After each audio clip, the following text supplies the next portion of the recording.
அன்பானவர்களே, இயேசு கிறிஸ்துவின் விலையேறப்பெற்ற பரிசுத்தமுள்ள நாமத்தில் உங்கள் அனைவருக்கும் என் அன்பின் வாழ்த்துக்கள். சுகமாக இருப்பீங்கன்னு நம்புகிறேன். நம்முடைய ஜேஎம்எம் ஜீசஸ் மீட்ஸ் மினிஸ்ட்ரியினுடைய யூடியூப் சேனல் வழியாக கர்த்தருடைய பிள்ளைகளை பல விதங்களில் ஆண்டவர் உங்களை சந்தித்து வருகிறார். அதில் ஒரு வகை இந்த 40 நாட்களை மார்ச் 5ஆம் தேதியிலிருந்து நம்ம அனுசரித்து வருகிறோம்.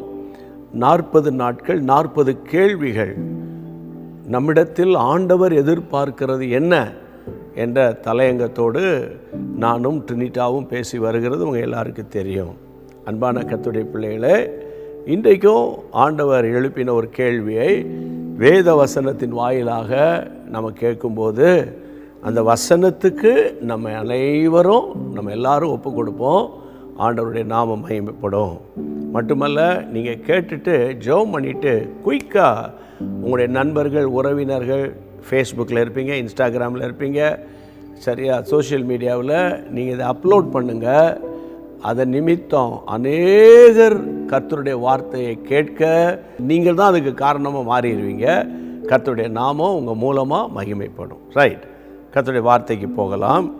அன்பான தேவனுடைய பிள்ளைகளை, லூக்கா எழுதின சுவிசேஷம் 13ஆம் அதிகாரம் 2ஆம் வசனம்.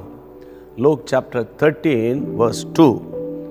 இயேசு அவர்களுக்கு பிரதி உத்தரமாக, அந்த கலிலேயருக்கு அப்படிப்பட்டவைகள் சம்பவித்ததினால மற்ற எல்லா கலிலேயரை பார்க்கிலும் அவர்கள் பாவிகளாய் இருந்தார்கள் என்று நினைக்கிறீர்களோ?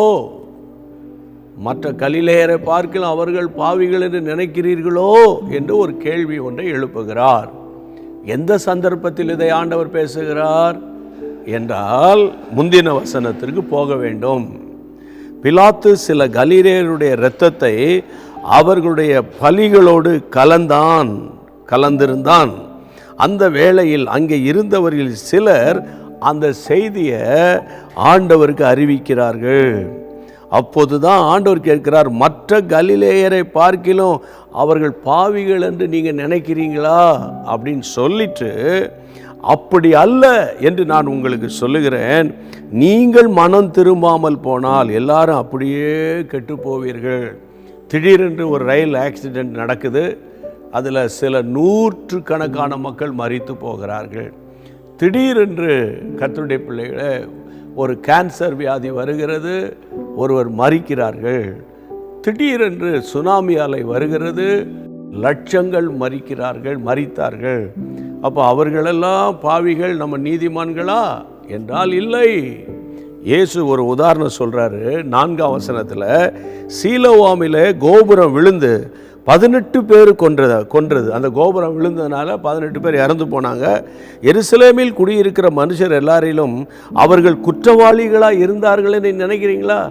ஒரு கோபுரம் விழுந்து அந்த ஆக்சிடெண்ட்டில் 18 பேர் மரித்து போனாங்க.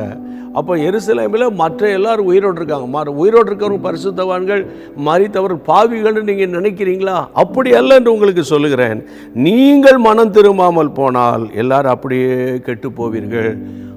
உலகத்தில் விபத்துகளும் வேதனைகளும் வியாதிகளும் வந்து நமக்கு முன்பாக ஒரு கூட்டம் உலக ஓட்டத்தை முடிக்கும்போது நம்ம ஒன்று நினைக்கணும், நாம் கர்த்தருடைய பிள்ளைகளை அந்த வரிசையில் இருக்கிறோம். அப்போது எப்போது வேண்டுமானால் மரணம் நம்மை சம்பவிக்கலாம், ஏதாயிலும் ஒரு விதத்தில் சம்பவிக்கலாம். அதற்கு முன்பு நம்ம மனம் திரும்பின அனுபவத்தோடு இருந்தால் பரலோகம் நம்மை அழகாக இன்வைட் பண்ணும். ஆமேன். அதுதான் ஆண்டவராகிய இயேசு சொன்ன சத்தியம். அதனால் நீங்கள் எப்போதும் ஆயத்தமாக இருங்க, மனம் திரும்புதலுக்குள்ளே வந்துருங்க. இதுவரைக்கும் மனம் திரும்பின அனுபவம் இல்லாவிட்டால், இயேசுவே உம்முடைய இரத்தத்தால் என்னை கழுவி இந்த லெந்து நாட்களில் என்னை சுத்திகரியும் என்று ஜெபம் பண்ணுங்க.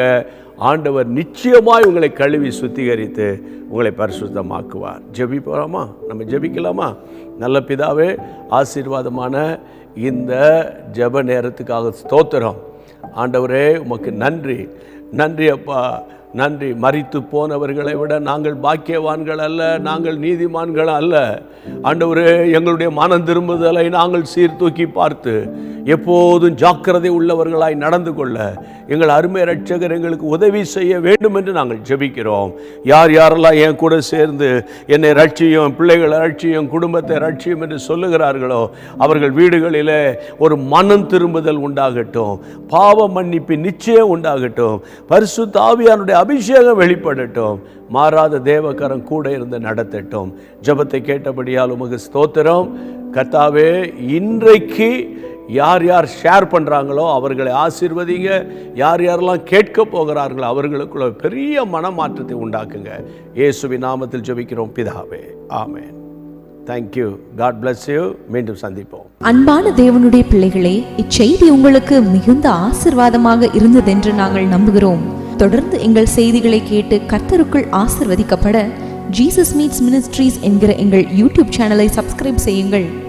மேலும் உங்கள் ஜெப உதவிக்கு எங்களோடு நீங்கள் தொடர்பு கொள்ள வேண்டிய தொலைபேசி எண் 9842252836 மற்றும் 7299546363. Email gpsrobinson@hotmail.com. கர்த்தர் உங்களை ஆசீர்வதிப்பாராக.